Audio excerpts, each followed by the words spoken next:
Hi friends, வணக்கம். இது சனிக்கிழமை காலை. இன்றைக்கி காலையில் பார்த்தீங்கன்னா லேட்டாக தான் ஃப்ரெண்ட்ஸ் எழுந்திரிச்சேன். எழுந்ததுமே குக்கிங் ஸ்டார்ட் பண்ணிட்டேன். குக்கிங் ஸ்டார்ட் பண்ணிட்டு இருக்கும்போதே நம்ம வீட்டு மரங்களில் என்னென்னலாம் காய்ச்சிருக்குன்னு பார்க்கலாம். பாருங்கள், தூரத்தில் ஒரு பப்பாளி மரத்தில் காய் தள்ளியிருக்கு.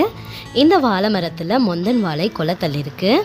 பக்கத்துலேயே பார்த்தீங்கன்னா புளிய மரத்தில் பாருங்கள் கொத்து கொத்தாக காய்கள் காய்ச்சிருக்கு. ஆனால் இது நம்ம மரம் அல்ல, கவர்மெண்ட் மரம்.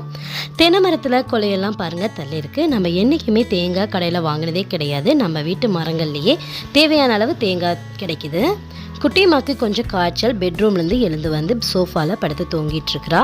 இன்றைக்கி நம்ம வீட்டில் என்ன லஞ்ச் செஞ்சேன்னா, காலிஃப்ளவர் கிரேவி செஞ்சுருந்தேன், கொஞ்சமாக பெப்பர் சிக்கன் செஞ்சுருந்தேன். பாப்பாவுக்கு காய்ச்சல்ங்கிறங்காட்டிக்கு சீரகம், மிளகு, பூண்டெல்லாம் தட்டி போட்டு ரசம் நல்லா வச்சுருந்தேன். இதுதான் இன்றைக்கி நம்ம வீட்டோட லஞ்ச் ஃப்ரெண்ட்ஸ். இந்த மினி விலாக் உங்களுக்கு பிடிச்சிருக்குன்னு நினைக்கிறேன். பிடிச்சிருந்தா ரியா குக்கிங் அண்ட் விலாக்கு சப்ஸ்கிரைப் பண்ணுங்கள். தேங்க்யூ.